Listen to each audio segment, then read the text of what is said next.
Oi, bom dia.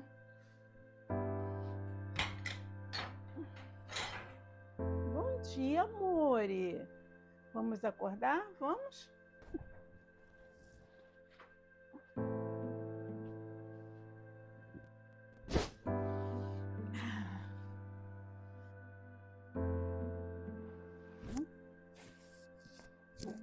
Sentar direito. Meu nome é Eliane Moreira, eu tenho 57 anos, sou mãe do César de Moura e o César ele tem paralisia cerebral com síndrome de West.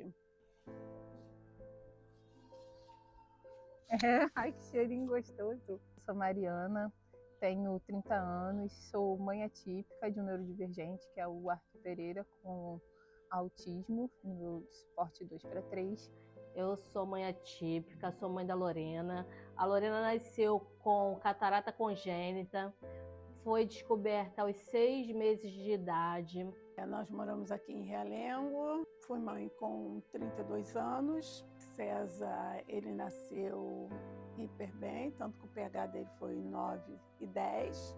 Quando foi de 6 para 7 meses de vida, ele teve uma febre e dessa febre desencadeou uma crise convulsiva que tivemos que pedir socorro médico, né? Que aí que a gente foi descobrir a lesão que ele tinha no cérebro. Sou psicopedagoga em formação e mediadora escolar. Mediadora por ser mãe atípica, que foi a minha motivação para buscar essa área de atuação. Como você vê a questão da Lei Brasileira de Inclusão, como educadora em formação? A gente entende que as leis existem. Muitas das mães buscam conhecimento, buscam informação para poder reivindicar essas leis, mas elas não são executadas. Ela existe, mas elas não são executadas.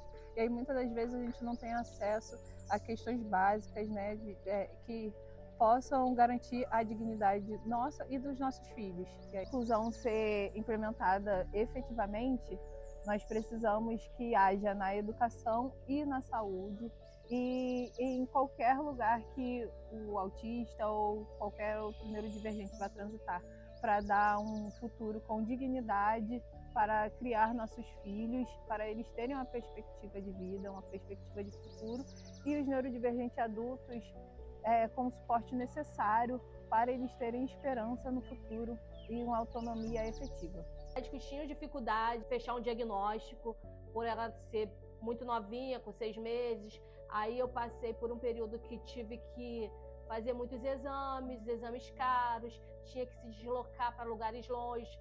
Eu morando aqui em Bom Sucesso, o tratamento da Lorena tinha os exames que já eram feitos em Niterói.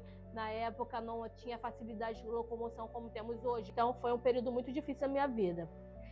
E naquela época não existia, né, o exame que hoje em dia já tem, que é o teste do olhinho.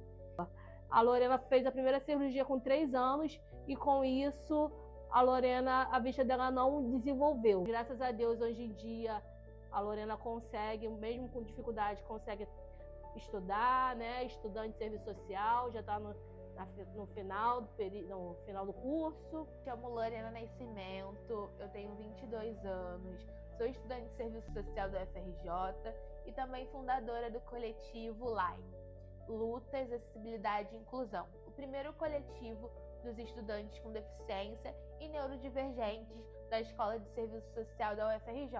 E desse dia o médico, né, me sentou e falou comigo que, mãe, ele não vai andar, ele não vai falar, ele não vai ouvir, ele não vai enxergar e provavelmente ele deve ter uma deficiência mental, né?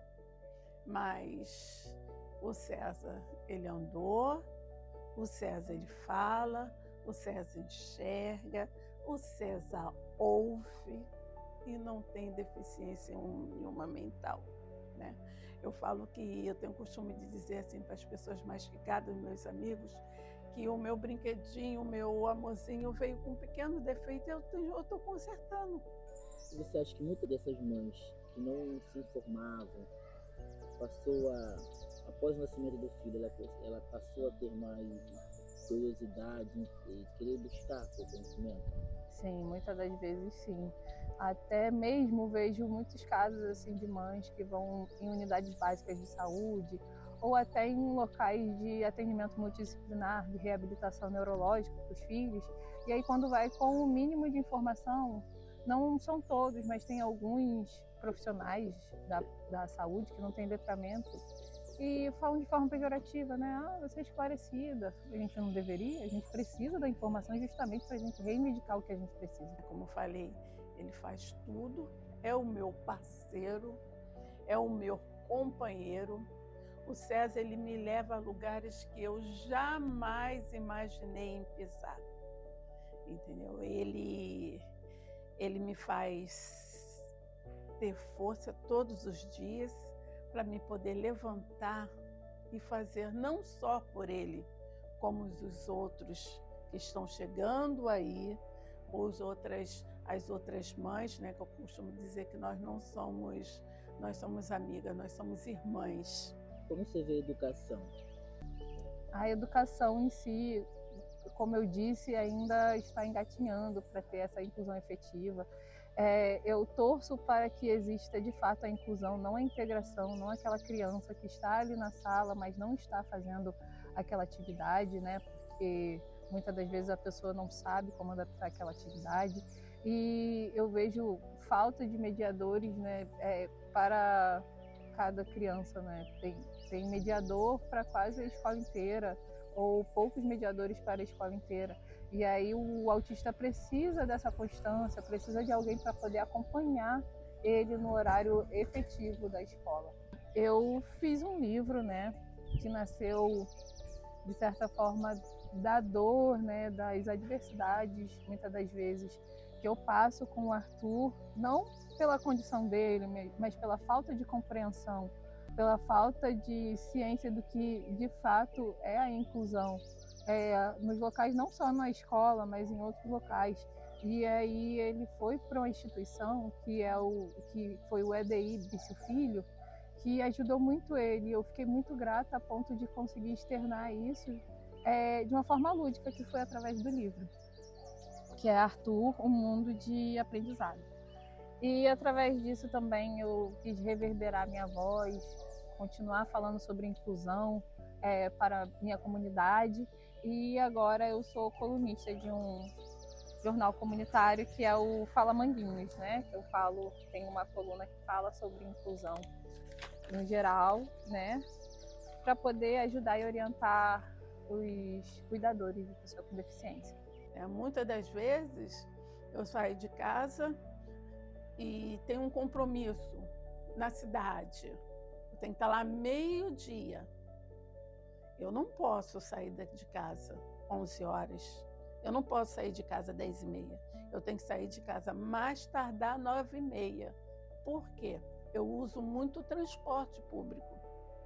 Então, hoje eu vou para o ponto agora, o primeiro motorista, o primeiro ônibus que vem está com um elevador bom. Como pode passar? Primeiro, segundo, terceiro, quarto, que nem já aconteceu, foram 10 ônibus sem acessibilidade. Aí muda-se uma história toda. E como no caso do César, ele tem a síndrome de West, aí mesmo que os nossos dias nunca são iguais às nossas horas. Porque às vezes na hora de eu sair de casa, ele tem uma crise convulsiva, uma crise de epilepsia. Aí eu tenho que aguardar ele ter aquela crise, ter o tempo dele para ele se restabelecer, para nós darmos continuidade, né, à nossa vida. Então, eu não tenho rotina. Eu nunca sei o que vai ser daqui a 5 minutos. O mundo se adapte a eles e não eles se adaptam ao mundo. E nós, irmãs, nós fazemos o máximo para dar um pouco de independência aos nossos filhos, porque nós não somos eternas. Muitas das vezes a gente vai antes dele, né? Mas o que a gente sempre pede é que isso seja invertido, né? No fundo, o que a gente pede é isso. E a perspectiva que eu tenho é deixar ele o mais independente possível dentro do quadro dele. Que ele possa verbalizar o que ele quer, que ele possa poder, né, ter um pouco mais de autonomia. A minha perspectiva de vida é essa, que ele tenha autonomia. Eu nunca sei o que vai ser daqui a 5 minutos.